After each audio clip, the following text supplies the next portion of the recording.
On side number 1 of this record, I've explained the strangest secret in the world and how it works. Now on this side, I want to explain how you can prove to yourself the enormous returns possible in your own life by putting this secret to a practical test. I want you to make a test that will last 30 days. Now it isn't going to be easy. If you'll give it a good try, it will completely change your life for the better. Back in the 17th century, Sir Isaac Newton, the English mathematician and natural philosopher, gave us some natural laws of physics which apply as much to human beings as they do to the movement of bodies in the universe. Now, one of these laws is that for every action, there is an equal and opposite reaction. Simply stated, as it applies to you and me, it means we can achieve nothing without paying the price. The results of your 30-day experiment will be in direct proportion to the effort you put forth. To be a doctor, you must pay the price of long years of difficult study. To be successful in selling, and remember that each of us succeeds to the extent of his ability to sell, selling our families on our ideas, selling education in schools, selling our children on the advantages of living the good and honest life, selling our associates and employees on the importance of being exceptional people, to, of course, the profession of selling itself. But to be successful in selling our way to the good life, we must be willing to pay the price. Now, what is that price? Well, it's many things. First, it's understanding emotionally, as well as intellectually, that we literally become what we think about, that we must control our thoughts if we're to control our lives. It's understanding fully that, as ye sow, so shall ye reap. Secondly, it's cutting away all the fetters from the mind and permitting it to soar as it was divinely designed to do. It's the realization that your limitations are self-imposed and that the opportunities for you today are enormous beyond belief. It's rising above narrow-minded pettiness and prejudice. Thirdly, to use all your courage to force yourself to think positively on your own problem, to set a definite and clearly defined goal for yourself, to let your marvelous mind think about your goal from all possible angles, to let your imagination speculate freely upon many different possible solutions, to refuse to believe there are any circumstances sufficiently strong to defeat you in the accomplishment of your purpose, to act promptly and decisively when your course is clear, and to keep constantly aware of the fact that you are, at this moment, standing in the middle of your own acre of diamonds, as Russell Conwell used to point out. Fourth, save at least 10% of what you earn. It's also remembering that no matter what your present job, it has enormous possibilities if you're willing to pay the price. Now let's just go over the important points in the price each of us must pay to achieve the wonderful life that can be ours. It is, of course, worth any price. 1, you will become what you think about. 2, remember the word imagination. Let your mind soar. 3, courage. Concentrate on your goal every day. 4, save 10% of what you earn. And action. Ideas are worthless unless we act on them. Now I'll try to outline the 30-day test I want you to make. Now keep in mind that you have nothing to lose by making this test, and everything you could possibly want to gain. There are 2 things that may be said of everyone. Each of us wants something, and each of us is afraid of something. I want you to write on a card what it is you want more than anything else. It may be more money. Perhaps you'd like to double your income or make a specific amount of money. It may be a beautiful home. It may be success at your job. It may be a particular position in life. It could be a more harmonious family. Each of us wants something. Write down on your card specifically what it is that you want. Make sure it's a single goal and clearly defined. You needn't show it to anyone, but carry it with you so that you can look at it several times a day. Think about it in a cheerful, relaxed, positive way each morning when you get up, and immediately you have something to work for, something to get out of bed for, something to live for. Look at it every chance you get during the day and just before going to bed at night. As you look at it, remember that you must become what you think about, and since you're thinking about your goal, you realize that soon it will be yours. In fact, it's yours really the moment you write it down and begin to think about it. Look at the abundance all around you as you go about your daily business. You have as much right to this abundance as any other living creature. It's yours for the asking. Now we come to the difficult part. Difficult because it means the formation of what is probably a brand new habit. And new habits are not easily formed. Once formed, however, it'll follow you for the rest of your life. Stop thinking about what it is you fear. Each time a fearful or negative thought comes into your consciousness, replace it with a mental picture of your positive and worthwhile goal. There will come times when you will feel like giving up. It's easier for a human being to think negatively than positively. That's why only 5% are successful. You must begin now to place yourself in that group. For 30 days, you must take control of your mind. It will think only about what you permit it to think. Each day for this 30-day test, do more than you have to do. In addition to maintaining a cheerful, positive outlook, give of yourself more than you've ever done before. Do this knowing that your returns in life must be in direct proportion to what you give. The moment you decide on a goal to work toward, you're immediately a successful person. You're then in that rare and successful category of people who know where they're going. Out of every 100 people, you belong to the top 5. Don't concern yourself too much with how you're going to achieve your goal. Leave that completely to a power greater than yourself. All you have to do is know where you're going. The answers will come to you of their own accord. Remember these words from the Sermon on the Mount, and remember them well. Keep them constantly before you this month of your test. Ask, and it shall be given you. Seek, and ye shall find. Knock, and it shall be opened unto you. For every one that asketh receiveth, and he that seeketh findeth, and to him that knocketh it shall be opened. It's as marvelous and as simple as that. In fact, it's so simple that in our seemingly complicated world it's difficult for an adult to understand that all he needs is a purpose and faith. For 30 days, do your best. If you're a salesman, go at it as you've never done before, not in hectic fashion, but with the calm, cheerful assurance that time well spent will give you the abundance in return you deserve and want.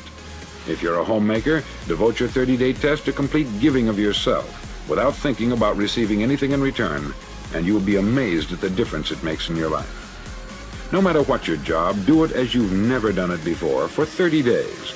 And if you've kept your goal before you every day, you'll wonder and marvel at this new life you've found. Dorothea Brand, outstanding editor and writer, discovered it for herself and tells about it in her fine book, Wake Up and Live. Her entire philosophy is reduced to the words, act as though it were impossible to fail. She made her own test with sincerity and faith, and her entire life was changed to one of overwhelming success. Now you make your test for 30 full days.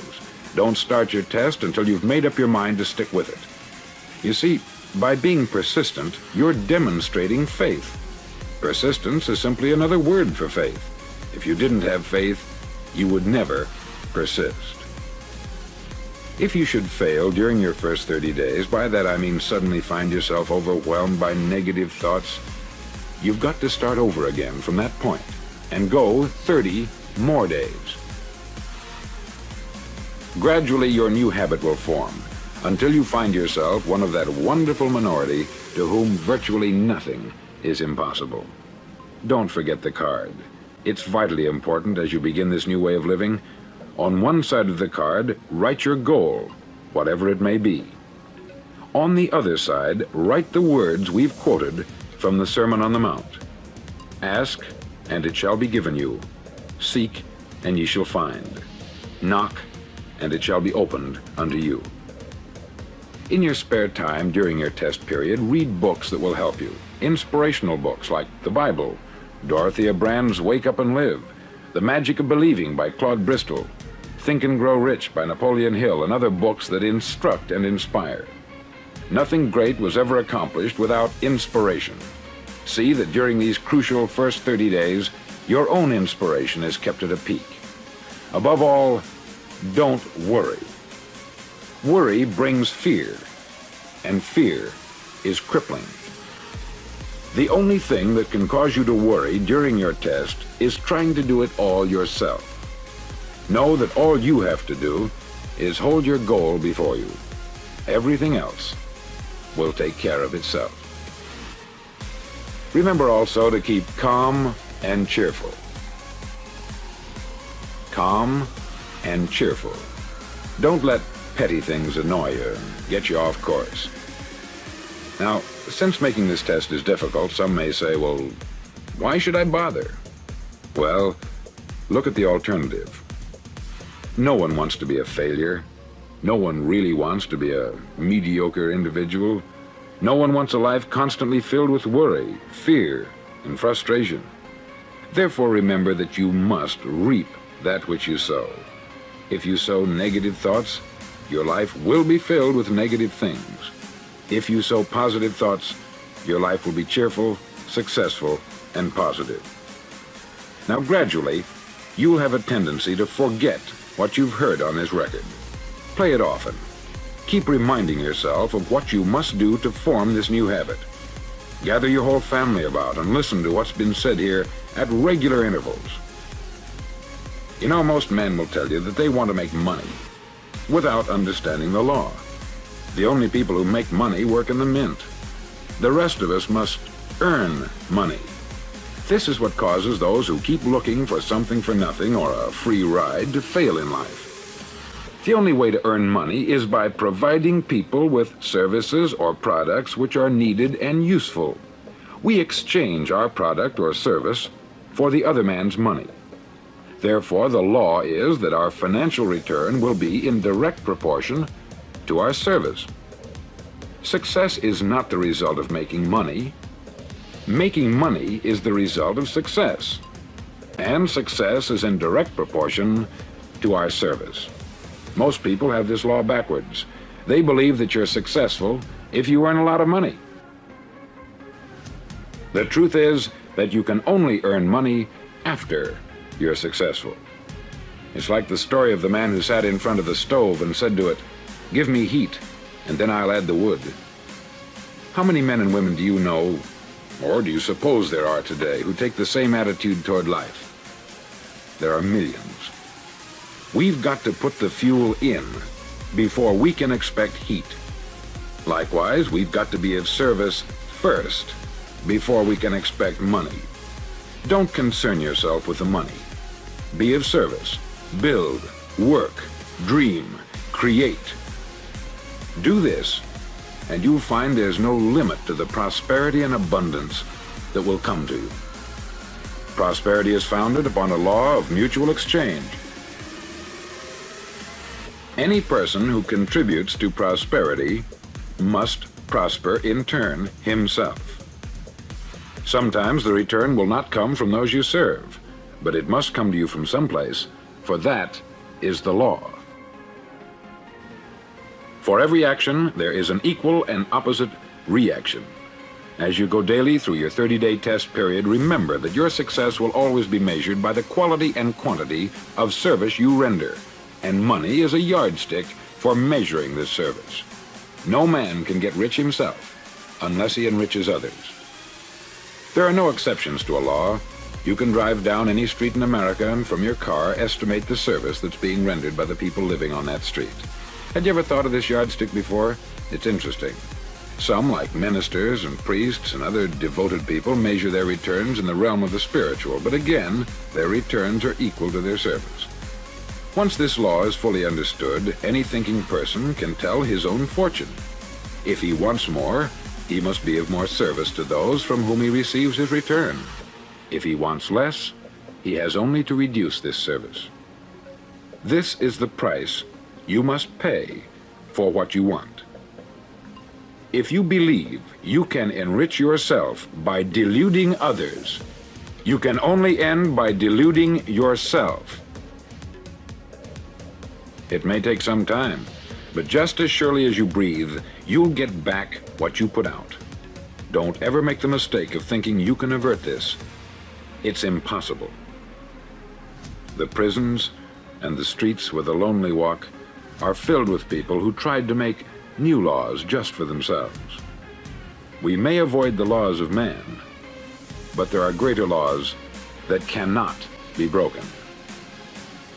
An outstanding medical doctor recently pointed out 6 steps that will help you realize success. 1. Set yourself a definite goal. 2. Quit running yourself down. 3. Stop thinking of all the reasons why you cannot be successful, and instead, think of all the reasons why you can. 4. Trace your attitudes back through your childhood and try to discover where you first got the idea you couldn't be a success, if that's the way you've been thinking. 5. Change the image you have of yourself by writing out a description of the person you would like to be. And 6. Act the part of the successful person you have decided to become. The doctor who wrote those words is a noted West Coast psychiatrist, David Harold Fink, MD. Do what all the experts since the dawn of recorded history have told you you must do. Pay the price by becoming the person you want to become. It's not nearly as difficult as living unsuccessfully. Make your 30-day test. Then repeat it. Then repeat it again. Each time it will become more a part of you until you'll wonder how you could ever have lived any other way. Live this new way, and the floodgates of abundance will open and pour over you more riches than you may have dreamed existed. Money? Yes, lots of it. But what's more important, you'll have peace. You'll be in that wonderful minority who lead calm, cheerful, successful lives. Start today. You have nothing to lose, but you have a life to win.